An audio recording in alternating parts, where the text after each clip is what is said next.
Let's look at Robert Kiyosaki.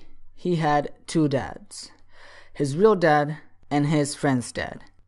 His real dad had a PhD and the other didn't even finish high school. His real dad would say things like, "I can't afford it," and the other would say, "How can I afford it?" They both supported education, but one focused on studying a career and the other focused on studying money. One of them died struggling financially, and the other died as one of the richest men in Hawaii. Kiyosaki decided to learn from his friend's dad instead of his own dad. This is important to know because we can do what Kiyosaki did and learn from other people that know this subject very well. Have you ever heard people say, "Oh, I wish I had more money. I'm quitting this job. The pay here sucks. I need to get a second job because I need more money."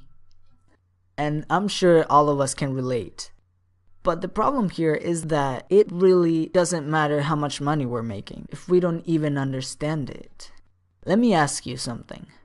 What is the first thing you would do if you got a pay raise in your job to $10,000 a month starting today? Would you buy a new car? A new house? Take a trip to Vegas to celebrate? This is actually the reaction most people have. They make more money, so they spend more. Now, I'm sure you're starting to understand that money alone doesn't make you rich. The biggest thing to learn is the difference between an asset and a liability. We are gonna define them in very simple terms. An asset is something that brings money to your pocket. A liability is something that takes money away from your pocket. Just about anything can be an asset or a liability. If you own a house and it takes money out of your pocket, it's a liability. But if you rent out that house and it makes you money, then it's an asset. The difference between the poor, the middle class, and the rich is that the poor have expenses. And I don't mean living expenses, I mean just spending money on stuff. The middle class buy liabilities that they think are assets. I'm sure you've heard people say that their home is their largest investment, so they think it's an asset.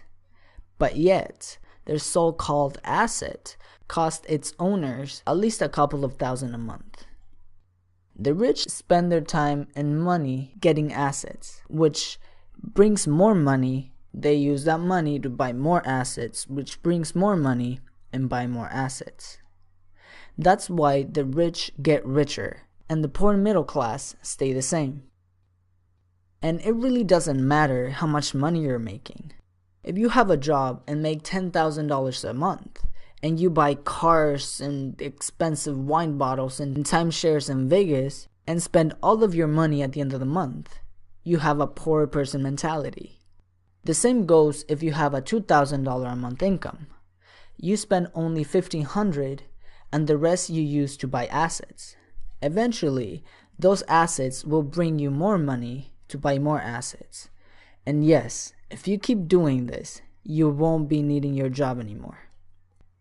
Assets can be things like real estate, businesses, paper assets such as stock and bonds, books you've written, or products you've created. A lot of people are gonna say, well, what if I lose my money building like a product or a business? And it's a valid point. There is risk to be taken. But they don't say the same thing when they go and buy their big ass flat screen TVs or a new car or even all the money they spend on buying junk food. See, I'd rather spend my money creating something that I'm passionate about and has the potential of becoming an asset than on stuff that I don't need. And even if I lose my money, the experience and knowledge I get from building those things, it's incredibly valuable. Much more valuable than sitting on the couch keeping up with the Kardashians. Let me give you a little tax history. You know the Robin Hood story, right? The guy that takes from the rich and gives to the poor? Yeah, that guy. Well, a long time ago, in England and America, there were no taxes. The government would only collect taxes to pay for wars, like the Civil War or the fight against Napoleon. Then the government decided to establish permanent taxes. What you didn't know was that the government told the people that taxes will only punish the rich to be able to help out the poor. So everyone captivated by the Robin Hood ideal voted for this law and it became constitutionally legal. But the government's appetite for money grew so much, they started taxing everyone, including the middle class and the poor.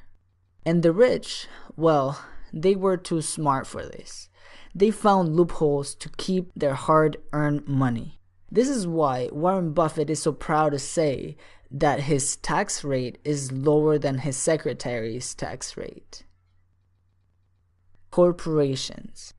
When you hear the word corporation, you might imagine big buildings and all that, but in reality, all a corporation is just a folder full of papers. Yeah, a folder full of papers that allows the company to make all of the expenses first, then get taxed on whatever is left.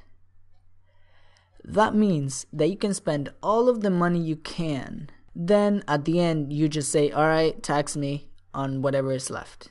And that is why the poor and middle class pay so much more in taxes than the rich do. Learn from people that know this subject well. Work to acquire assets and limit liabilities. Learn to keep most of your money.